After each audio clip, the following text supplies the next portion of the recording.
And one of the stories included in the museum is from Ali Said. He came to Winnipeg as a political refugee 30 years ago. Ali is from Ethiopia. When he was working as a textile designer there, he met factory workers, and he saw firsthand the terrible working conditions that women especially endured. 75% are women, but those women, they have no protection. Even when they are pregnant, there is no day off until they have the baby 1 hour earlier. Still they were working. Some women were dying there in the factory, and their feet were swallowed. The big, and sometimes the skin breaks, and they will lose a lot of blood. So there was no protection. There is no maternity leave. And 3 days and 4 days, they have to come back and start working. Some of them, they don't get even paid. So there was, in higher rate, the labor exploitation. Those are the things that provoked us to struggle. Those are the things that you have to, sacrifice your life to change. Ali began to fight for workers' rights. He also supported the Ethiopian People's Revolutionary Party. Then the government started to crack down. It launched a movement called the Red Terror. Its goal was to terrify the opposition and eliminate dissent. Thousands of protesters were imprisoned, including Ali. They serve 3 bread for a day, and 1 cup of tea. There is no sugar, and you don't get more than that. So we eat 1 bread in the evening, in lunchtime, and 2 bread in the evening. Sometimes the bread itself, and you see so many things there. Sometimes there is a nail, a small nail, and sometimes it's just soil. Sometimes sand. And so you have to keep yourself. I know I can survive. Some prisoners, and instead of torturing them, you know what they are doing? They will take their wife. In front of the prisoners, they will rape the wife. It makes me cry inside when I remember that. That's the cruelty of dictators. That's the cruelty of fascists. That's what it means, the Red Terror. That is what it means to destroy one generation. Ali nearly gave up on life himself after his friend in prison, one of the strongest people he knew, committed suicide. It was a big loss.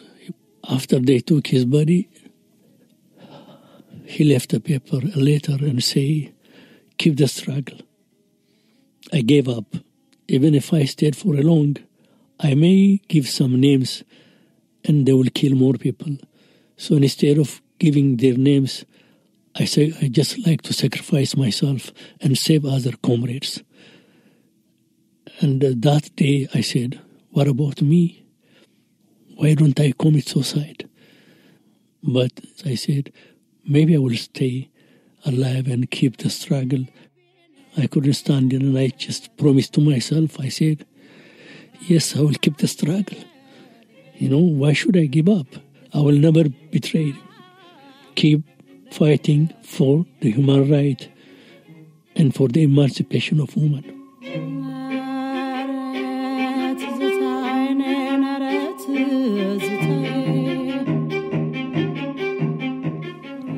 After serving his sentence in prison, 5 years later, unable to find work because no one would hire him in Ethiopia, Ali left his family and made his way to Somalia. When he witnessed the brutality against women there, he decided to fight back again. And once again, he was captured and put into a Somalian prison. This time he was given the death penalty. But while he was waiting on death row, people around the world were fighting for his release. People with Amnesty International and other human rights organizations stepped in. Before he knew it, Ali and his wife were on a plane to Toronto. Oh, my God. From this penalty and taken away to the airport. And am I going to Canada? That's where I'm going to. I was so happy.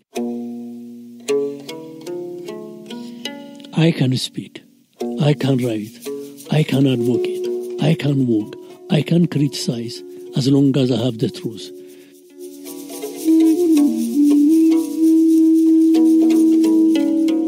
Money will buy you a nice bed, but it will never buy you a nice sleep. Money will buy you sex from the street, but it won't buy you a true love. Money will buy you jewelry and everything, a nice car, a big house, but it will never buy you a knowledge. And money will buy you in slavery. You see, some people, they are a mercenary. They will get paid and do whatever it is. But money will never buy you freedom. Freedom has to come from the bottom of your heart. And when you struggle, when you keep the struggling, and you will be free.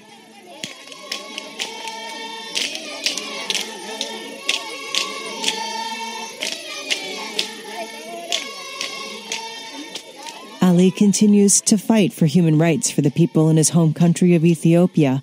In Winnipeg, the Human Rights Museum features his life story. The story of Ali Said and other Ethiopian political refugees is told in a documentary film called Memories of a Generation. To learn more about that film and Ali, head to our site, cbc.ca/TheNTO.